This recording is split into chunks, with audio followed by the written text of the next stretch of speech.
سلام، امیدوارم حالتون خوب باشه. شقایق میرحسینی هستم و میخوام یه آموزش دیگه از مهارت‌های ICDL رو بهتون یاد بدم. پس تا آخر این ویدیو همراه من باشید.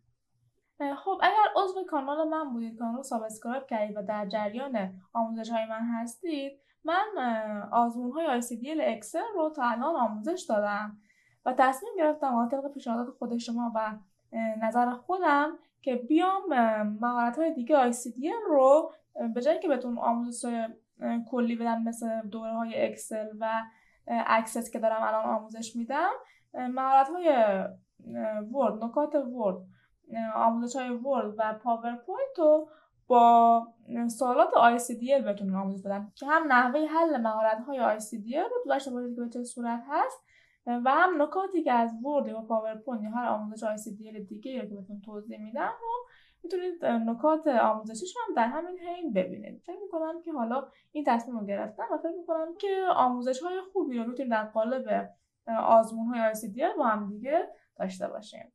خب برای این جلسه هم میخوام یکی از آزمون‌های ورد رو حل کنیم. این آزمونمون 4 تا سوال داره که یکی یکی با هم دیگه پیش میریم. گفته فایل وردی رو با 6 صفحه ایجاد کنید. من فایل وردمو فایل وردمو با نیو ساختم، بلنک داکیومنت ساختم. حالا میخوایم 6 تا صفحه ایجاد کنیم براش. اما فقط یه صفحه داره. اینجا فقط یه صفحه داره، میخوام 6 صفحه ایجاد کنیم. برای ایجاد 6 صفحه خب هم میتونید همینطوری اینتر بزنید و این صفحه بیاد پایین. یعنی یکی از راههای اولیش مبتدیش اینه که همینجوری بیاد با پایین صفحه و خب وقتی میره خط بعد این صفحه دارید ایجاد میشه دیگه. اما راه ساده ترش اینه که همینجا که بودیم اول کار ما کنترل اینتر رو بزنیم. هر کنترل اینتری که میزنیم یه صفحه به صفحاتمون ایجاد میشه. 6 تا صفحه خواسته بودیم. من 6 بار این کارو، یعنی 5 بار دیگه این کارو میکنم تا 6 صفحه ایجاد بشه. خب 6 صفحه رو ایجاد کردیم. بریم سوال بعدی. گفته جدول زیر رو طراحی کنید. برای طراحی این جدول ما اول باید ببینیم که چند تا صدر و ستون داریم و حالا نکات که ریزی که این جدول داره.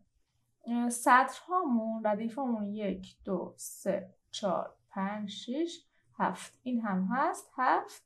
ستونهامون 1 2 3 4 5 6 7 8 9 10 تا هم ستون داریم. 7 در 10. برای ساخت جدول در ورد من اول کلا صفحه رو راستچین کنم، چون نوشتم فارسی است بهتره که راستچین صفحه باشه. راستچین کنم و برای ساخت جدول و به سربرگ اینزرت بریم. اینجا روی تیبل کلیک کنیم. صفحات رو ایجاد میکنیم. 6 در 7 بود. ببخشید 10 در 7 بود. 10 تا ستون، 7 تا سطر. چرا سطر بعدی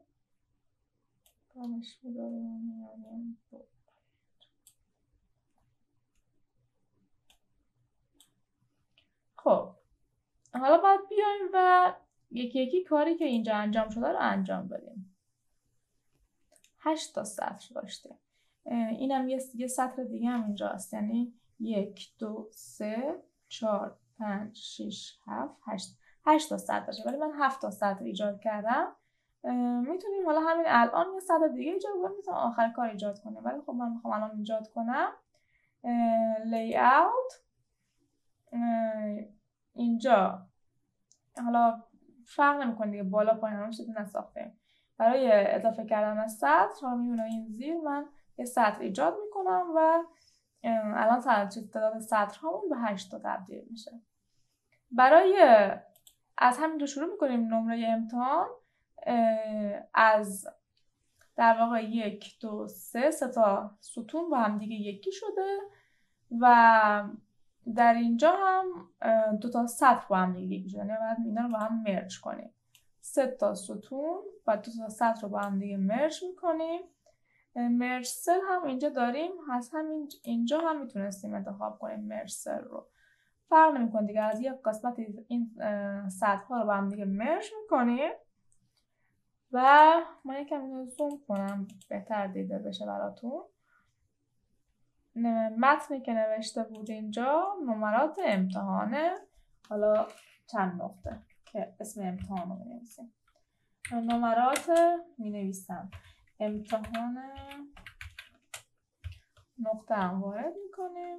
منم فونت فارسی نیست، من کل این جدول رو انتخاب میکنم. فونت رو فونت بینازنین میذارم و اندازه رو هم حالا روی 16 در نظر میگیرم. اطلاعات خاصی در مورد فونت و اندازه رو نگفته، ما به دلخواه یه چیزی رو انتخاب میکنیم. خب بیایم اینجا، من این رو وسط قرار بدیم.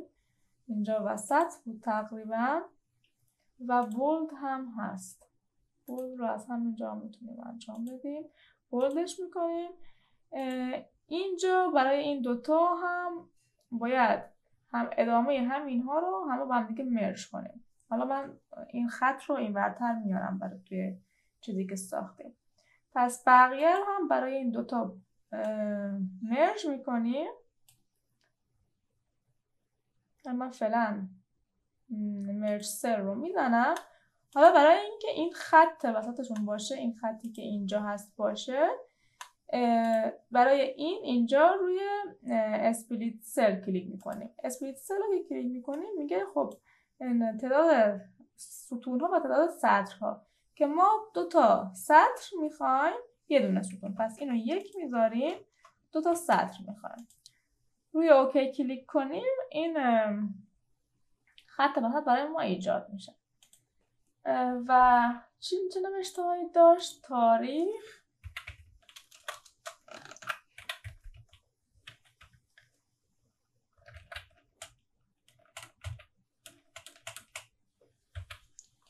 و پایینی چی بود؟ نام استاد.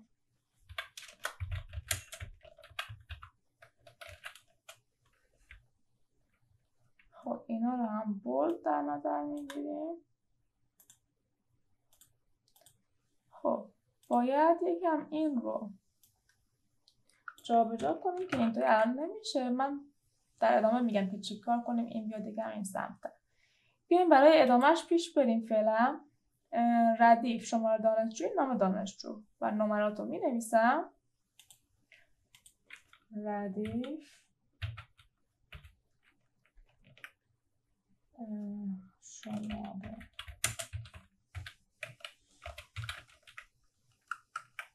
با تب دارم یکی یکی میرم با اون بر. با کلید تب میتونیم بریم سلول، حالا خونه کناری جدول. نام دانشجو، نام خانوادگی، نام دانشجو. خب برای درست کردن این قسمت، حالا اینو اول با هم دیگه مرج کنم و نمرات رو اینجا بنویسیم. برای درست کردن این قسمت که حالا این بالا هم درست بشه، ما میتونیم یکی یکی حالا اینا رو کوچیک کنیم. حالا هم درست بعد این تنظیم کنیم با موس دیگه. و بعد حالا تا آخر که اینا رو بردیم اینم بکشیم این ور که بهتر بشه. من مثلا اینو یه ذره تا اینجا بیارم. بعد دیگه حالا هر چقدر اینو تکون بدیم این سمت هم میره. اما یه کار خیلی راحت تر هست که لازم به این کارهایی که من الان دارم نیست. اینه که ما اول بیایم همه اینا رو هم مرج کنیم و بعد بیایم یه بار دیگه اینا رو اسپلیت کنم. اینو من اول درست کنم و حالا برای این قسمت از اسپلیت سل استفاده کنیم که بگیم حالا چند تا ستون و چند تا ردیف میخوایم. من یه بار دیگه ببینم چند تا ستون و ردیف بود.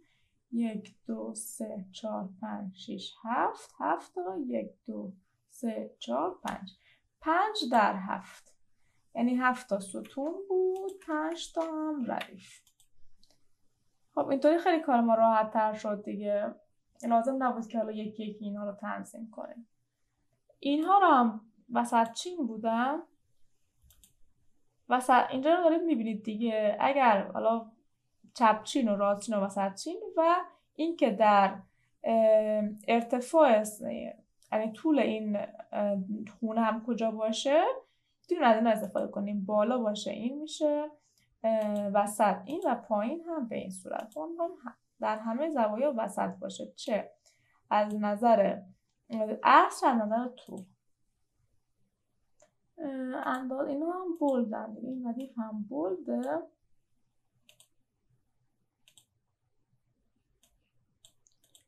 خب بیایم پایین تر ببینیم چیا دیگه داریم. این ردیف آخر ما معدل رو داریم.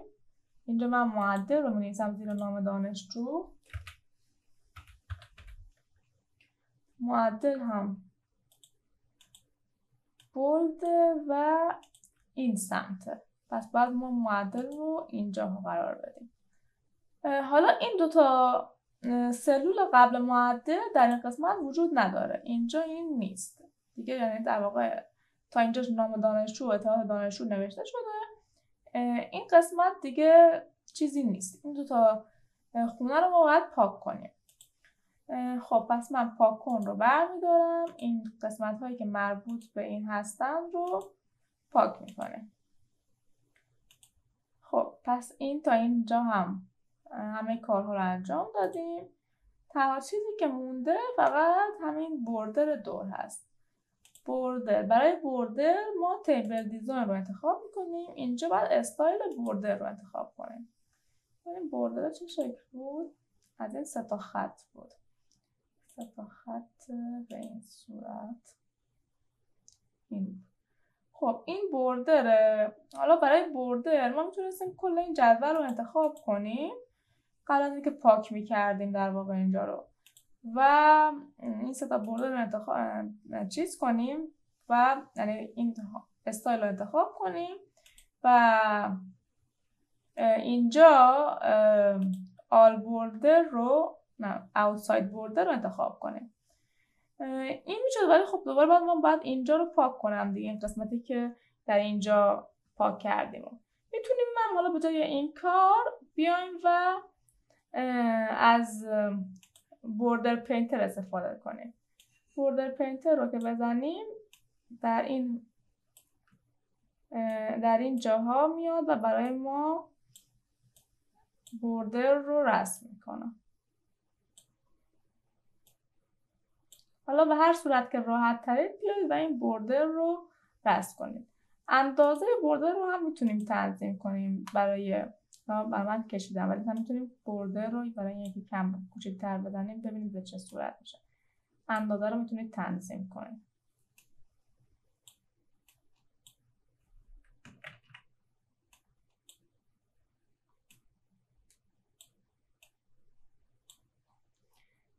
خب این از بوردر. من تا الان سیف هم بگیرم. اینو حالا در جایی که میخوایم میتونید سیف کنید، اسمش رو هم میذاریم ICDL. این رو سیف میکنم. خب سوال 3 گفته پایین جدول کلمه DNS رو بنویسید و در پایین صفحه توضیح دهید که مخفف دامین نیم سیستم DNS مخفف دامین نیم سیستمه. در واقع منظور از این سوال از ما پاورقی رو میخواد. نوشتن پاورقی در ورد که ببینید چه صورته. اول زیر این جدول من DNS رو بنویسم و برای DNS با و حالا برای ایجاد پاورقی و به سربرگ ریفرنس بریم اینزرت فوتنوت. فوتنوت همون پاورقی ما هست که اینجا میاد پایین صفحه، یک اینجا به ما اینجا میده و یک هم بالای DNS مینویسه که در واقع یعنی توضیحات این در این قسمته. و مخفف چی بود؟ دامین نیم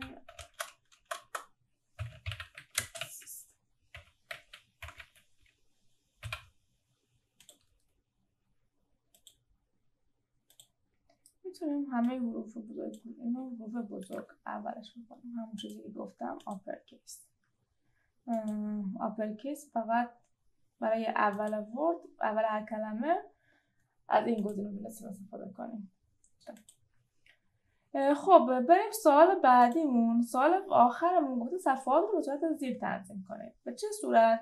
صفحات زوج دارای سرصفحه نام خانوادگی، صفحات فرد دارای پایین صفحه موفق باشید.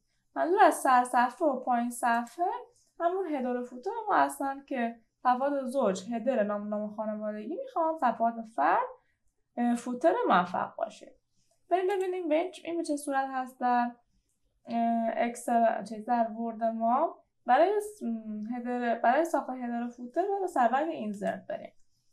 اینجا حالا ما هدر یا فوتر یکی رو انتخاب میکنیم.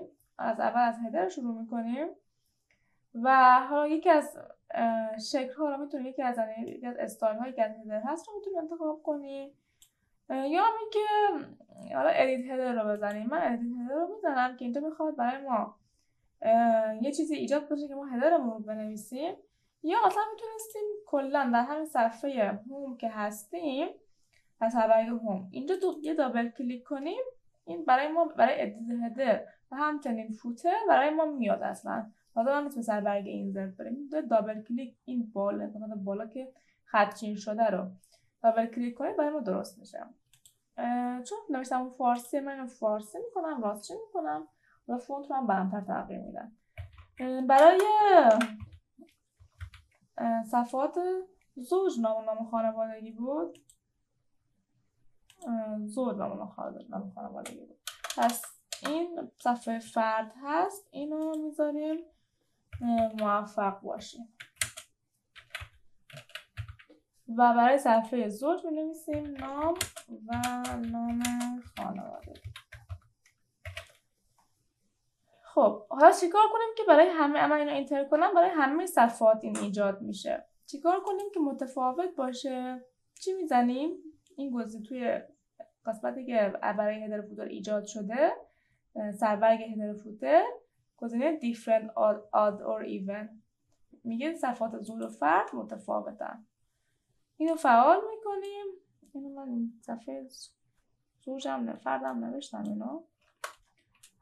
این رو فعال میکنیم. موفق باشید اینجاست. چرا نام خانوادگی رفت صفحه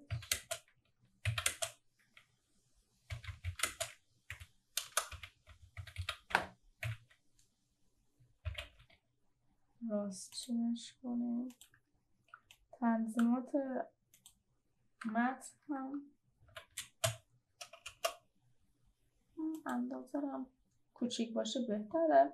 همین فرمت رو برای موفق باشید از فرمت پرینتر استفاده میکنم و موفق باشید هم عوض میکنم. موفق باشید معمولا سمت چپ هست، یعنی پایین صفحه اینجا هست، پس همینجا قرارش میدم. ولی